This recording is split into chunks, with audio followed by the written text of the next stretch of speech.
उसी गंदगी के निपटारे के लिए आपको 484 लाख नरकों की योनियों में जन्म लेना पड़ा। यही है भुगतान करने का तरीका काल का। जब ये देखा कि ऐसे तो ये सिलसिला कभी बंद नहीं होगा, तब महापुरुषों ने लिखा है ये बंद कौन कराएगा काल कर्म का चक्कर, ताकि संत न आते जगत में तो जग मरता संसार। अगर संत महापुरुषों का आगमन इस भारत भूमि पर न हुआ होता तो इस जीवात्मा को काल माया के देश से कभी छुटकारा मिलने वाला नहीं। ये न अपने घर जा सकती न छुटकारा मिलता। प्रभु कितनी बड़ी दया किया जब संत पधारे इसी कलयुग में। कलयुग त्रेता द्वापर में संत नाम ही नहीं था। 4 वेद 6 7 18 पुराण 19 उपनिषद और 36 ऋचाएं, ये है धर्म चर्चा आपके कागज में लिखी। इसमें भी संत नाम नहीं है। संत नाम अभी कलयुग में जब से कबीर साहब आए तभी से संत मत चला है और संत नाम की जानकारी।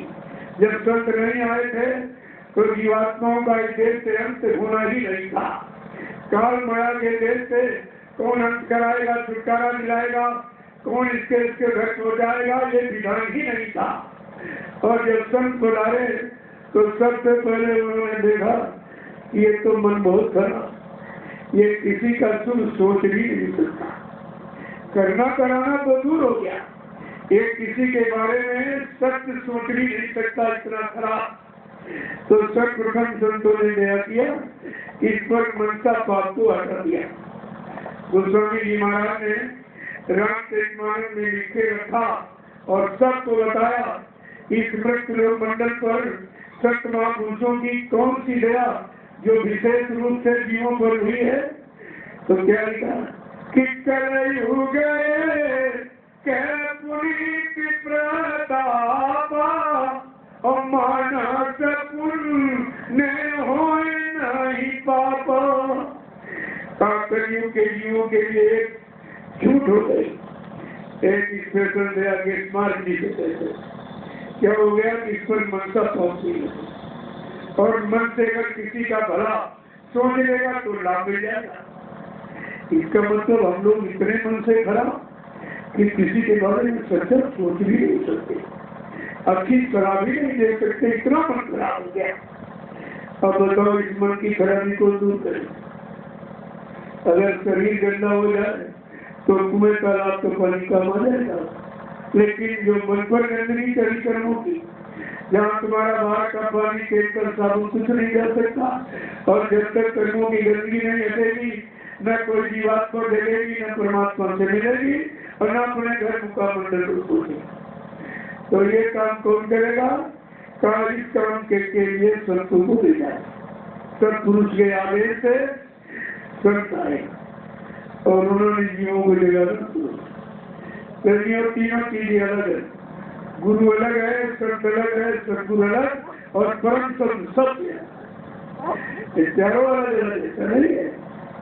गुरु का काम है ज्ञान कराना, अच्छे बुरे पाप पुण्य की पहचान कराना, माँ बहन बेटी बहू की पहचान कराना, अच्छे खान पान और बुरे खान पान की जानकारी है।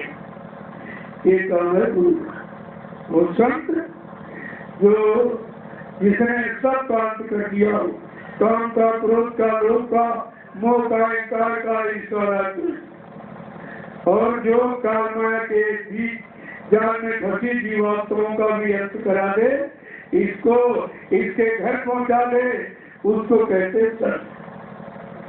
और सदगुरु सत माने ईश्वर, गुरु माने मिलाने वाला। जो ईश्वर ब्रह्म पार ब्रह्म महाकाल सदगुरु से मिलाए, दर्शन दीदार कराए, उसके घर पहुंचाए, उसको कहते सदगुरु। देखे कितनी चीज। और परम संत जो सब जीवों का काम, सबका जीव का काम पूरा करे, उसको परम। ये संत और गुरु, सदगुरु हुकुम से आदेश से आते हैं और परम संत अपनी इच्छा से आता है और अपनी इच्छा से जाता है। जिसके लिए गोस्वामी जी महाराज ने उत्तरकांड में इशारा किया है कि जब वो परम संत सच्चा सतलोक निवासी मालिक इन रूहों पर रहन करने के लिए इस मृत्युलोक मंडल पर आएगा तो सबसे पहले अपना परिचय क्या देगा? कृष्ण मुखर्जी वे हो मोए जवाई और जन्म कोटि तो तवही। कौन सी दया करेगा? कहा जब जीव मेरे सन्मुख आके खड़ा हो जाएगा मैं अपनी दया की दृष्टि, मेहर की नजर, आलूट की नजर डालकर उसके द्वारा किए गए समस्त अनंतों जन्मों के पापों को झेल कर दूंगा। ये काम कोई कर सकता? जहाँ तुम गुरु को छोड़ कर गए हो, क्या ये दृष्टि किसी के पास है कि अपनी दृष्टि डालकर तुम्हारे अनंत जन्मों के पापों को झेल कर? जरा सा भी अगर ज्ञान तुमने इन वचनों का रखा होता तो तुम्हें गुरु के प्रति कोई शंका संदेह भूल भ्रम पैदा करने वाला पैदा ही नहीं है। इतना साफ जानकारी, शुद्ध और सही स्पष्ट जानकारी आपके सामने रख दी गई, लेकिन तुमने कुछ नहीं तुम्हारी समझ में आया है। उसी नासमझी का कारण है और सब परेशान। समझ में रात किसी से नहीं आया। उसके लिए पहले कहा था मेरे इस रात को कौन जानेगा? गोस्वामी महाराज ने लिख के बताया है कि सोई जान जानाई और जाना तुम्हें हो जाई। कहा ये जानकार जब आएगा और जानकारी के माध्यम से प्रचार प्रसार, बिना उसके जानकारी हो नहीं सकती। और इतना बड़ा प्रचार प्रसार ये सृष्टि जब से बनी है, मानवता इंसानियत की सच्ची जानकारी का परिचय किसी ने नहीं दिया है जितना बाबा जय गुरुदेव जी महाराज।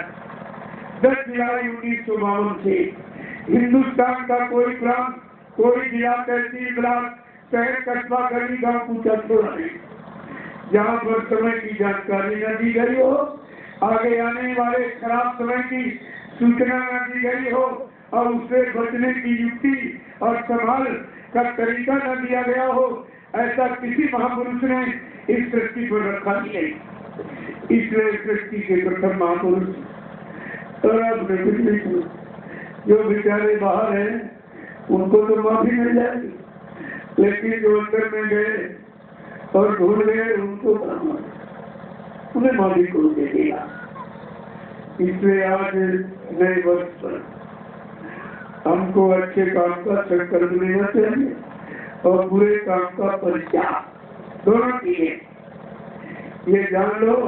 और ये कहो परमात्मा जिन देवी देवताओं की पूजा करते हो उनसे कहो अगर तुम सच्चे देवी देवता हो तो हमें सद्बुद्धि सज्ञान दो, हम सब मिलकर पारस्परिक प्रेम मोहब्बत में रहें, हमारे सब में सेवा और दया भाव रहने का भाव आ जाए, हम सब लोग परमात्मा और खुदा की अपनी तौर तरीके से इबादत करें, सच्ची पूजा करें और माँ बहन बेटी की परंपरा हो जाए।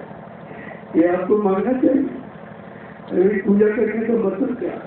अगर सच्चा है तो पत्थर तो सच्चा नहीं है, न करेंडर सच्चा है, सच्ची है संत महापुरुषों की युक्ति, जिसको नाम का आधार, नाम की युक्ति, नाम की साधना करके नामदार करके करनी है।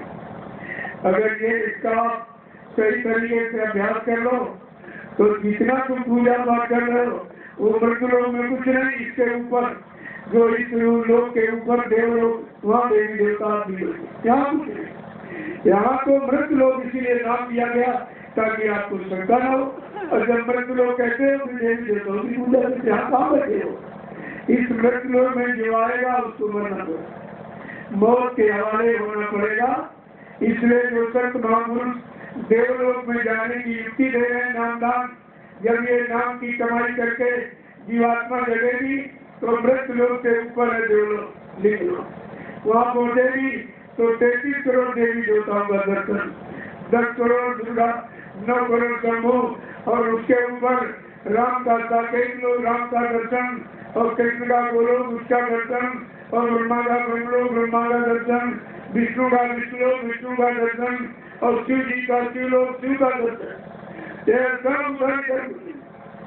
इधर तो महापुरुषों की जब जरूरत पड़ी उनको, उन्होंने उनको विधिवत जो सिद्ध मंत्र उनके द्वारा उनका आह्वान किया, उनको बुलाया और उनको भोजन और सम्मान देकर उनका यहाँ काम जो उनसे करने वाला करवा लिया और फिर उनको उनके देश जाने का देते। ये है व्यवस्था। लेकिन तुम तो व्यवस्था जानते नहीं कि देवलोक की व्यवस्था क्या है और सूचन लोक की व्यवस्था क्या और कारण लोक की व्यवस्था क्या है और एक एक लोक में कितने लोग हैं, ये सब बिना दर्शन की कोई जानकारी किसी को नहीं होती। तो आज नए वर्ष का मतलब है कोई नया शुभ कर्म का संकल्प ले और बुरे कर्मों का परित्याग, तब तो तुम्हारे नए वर्ष का मतलब होगा। और ये चिल्लाने से हमारे कुछ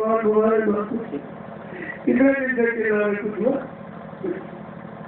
ये चिल्लाने की बात नहीं करनी की, जब करनी में उतारोगे तो साथ ही और बिना करने के कुछ नहीं होगा। चिल्ला चिल्ला कर करने अपनी आदत बनानी और उसे चिल्लाने की आदत को इबादत करनी, तब चिल्लाई कराए। पंडा पुजारी मंदिर की चोटी पर लाउड स्पीकर लगा के हल्ला मचा रहा और मुल्ला मौलवी मस्जिद की चोटी पर लाउड स्पीकर लगा के हल्ला मचा रहा और पादरी गिरजाघर की चोटी पर लाउड स्पीकर लगा के हल्ला मचा रहा और ये ग्रंथी गुरुद्वारे की चोटी पर लाउड स्पीकर लगा के हल्ला मचा। क्या अल्लाह ने अल्लाह क्या मिला कुछ?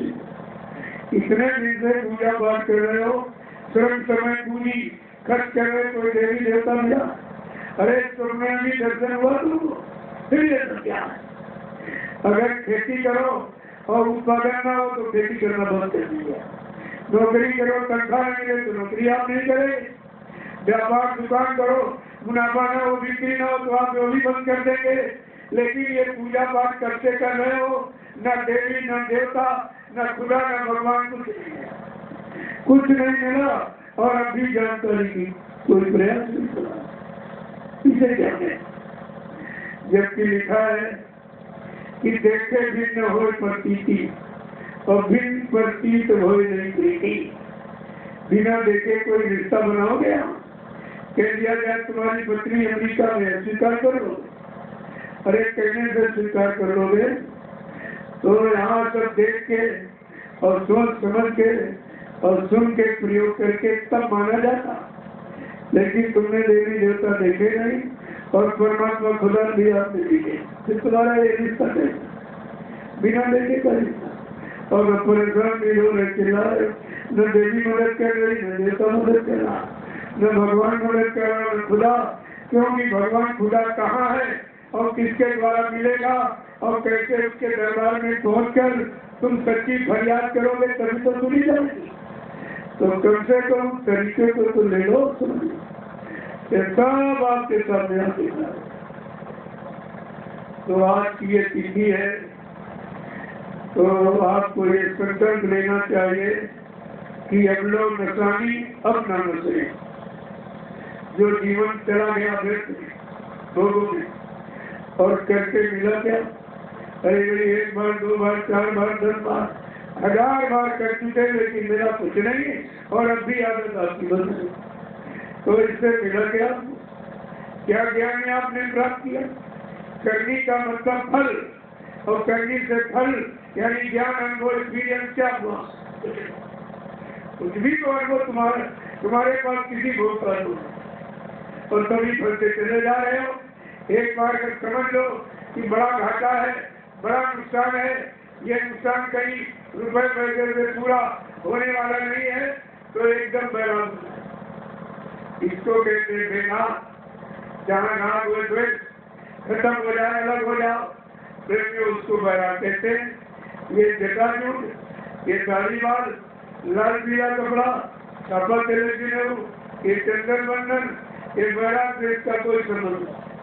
ये सब दिखावट और पाखंड है, 12 नंबर है, सब धोखा है, छल और कपट है, इसमें कोई हकीकत वास्तविकता नहीं है। इसलिए महापुरुषों ने कलयुग में सब मना कर दिया। यहाँ कोई साधु नहीं बनेगा।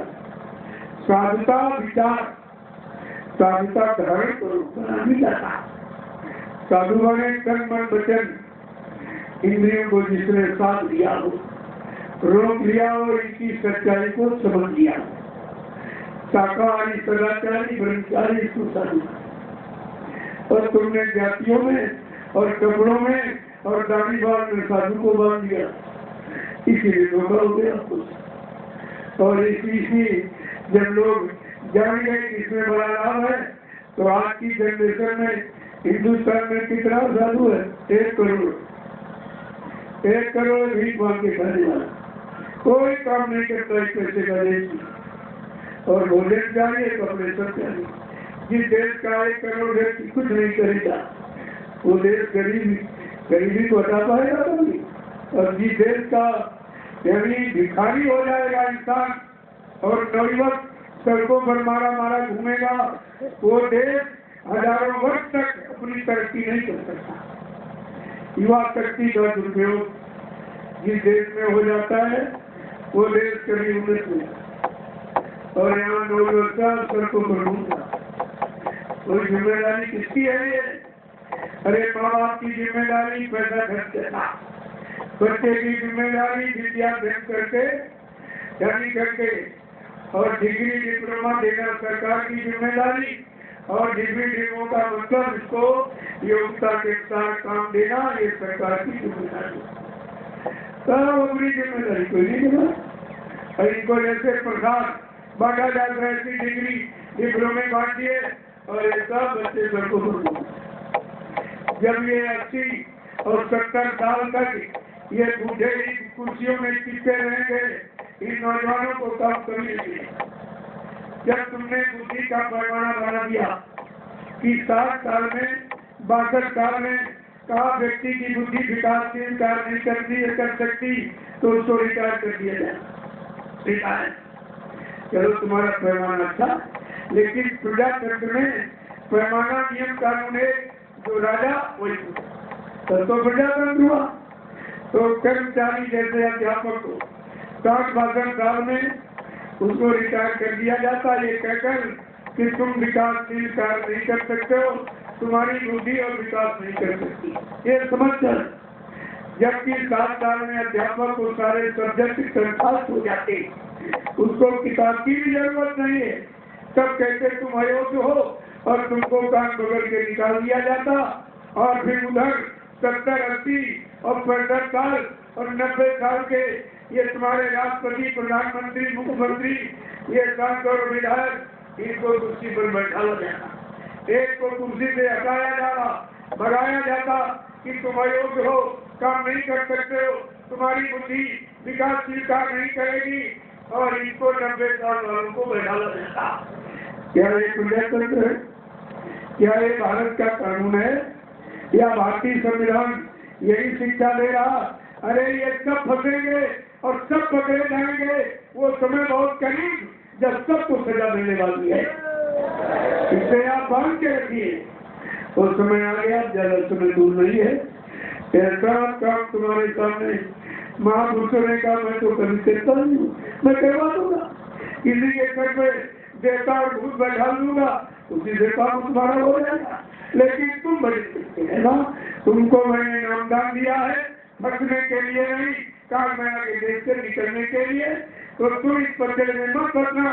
जिसने जैसे गंदगी फैलाई, मैं ये सारी गंदगी इन्हीं के स्तर पर और भूत और देवता बैठा करके उठवा दूंगा, ये सब उठवा दी जाएगी। और चिंता जाते जो ये हो रहा है, ये कोई नया नहीं। बाबा जी ने सन 1980 में कहा बच्चा पहले के राजे महाराजे बादशाह, सोना चांदी हीरे जवाहरात मोहर सर्पी गिन्नी, ये तमाम सोने के सिक्के। कहा जब मुंह बंद हो गए, उनकी कोई कीमत नहीं, तो ये कागज की मुद्दा की तो कोई वैल्यू नहीं, इसमें कुछ है ही नहीं कागज की। अगर हमने कहा था अगर भविष्य में कोई ऐसी सरकार आ जाए और रातों रात कह दे कि सिक्का बंद, तो बड़े बड़े जो ये पूंजीपति इनके हाथ अटैक हो जाएंगे, तब लोगों ने कहा बाबा जी तो पागल हो गए, ये क्या कह रहे हैं। ये सब काम होने वाला। और कहा ठीक है मैं पागल तो आगे तुम सब पागल हो जाओ, अब सब रो रहे सब चिल्लाए। हमने कहा क्यों कह रहे, जब हम लोग प्रचार करते तब बताते कहते ये सब गुर्दे वाले सब पागल हो, क्या तुमसे कोई पैसा मांगते? अरे जितना प्रचारक तुम्हारे यहाँ, क्या गीता का हो भागवत का हो, बगैर पैसे को कोई प्रचार सुनाता है? और ये जो और वो सुनाते जो बीत गया तुम्हारे सामने आने वाला भी नहीं और उसका कोई लाभ मिलने वाला नहीं, वो चर्चा तुमको सुनाते, उसका खर्चा कितने लंबा तुमसे लेते हैं। और लेकिन ये भविष्य में आने वाली सारी घटनाएं और खराब समय जिसकी जानकारी आपको बिना पैसे मैंने क्षेत्र में 40 वर्ष दिया और आपसे एक नया पैसा एक रोटी टुकड़ा नहीं मांगा। सभी तुम्हारे दिमाग की बात नहीं आती, ये सब क्या है? तो ये समय है उसका तुम्हारे सामने आ जाएगा। और उसके लिए एक इशारा आपके सामने किया गया था कि संत महात्माओं के वचन और सबके हित के लिए होते। हाँ, ये है थोड़ा समय के पहले बताना शुरू कर देते ताकि आप लोग ये शिकायत न कर सके कि आप पहले बताते तो हम व्यवस्था कर देते। मैंने आपको 40 साल वर्ष पहले से प्रचार शुरू किया। यही गांव है और एक दूसरा नया स्थान। जब संख्या बढ़ गई प्रेमियों की, उस आश्रम में जगह कम बढ़ गई। मैंने कहा हिंदुस्तान के लगभग सभी प्रांतों के लोग आएंगे तो उनके बैठने का कोई स्थान होना चाहिए। यह सब आप लोगों की कमाई, मेरा सब आप लोगों की जो तुमने, मैं देखिए मैं हिंदुस्तान में ऐसा देखती हूँ, मैंने मन से कहा है, न मेरे कोई पैर छूना, न मेरे हाथ में कोई रुपया पैसा सामान देना, उसी गंदगी के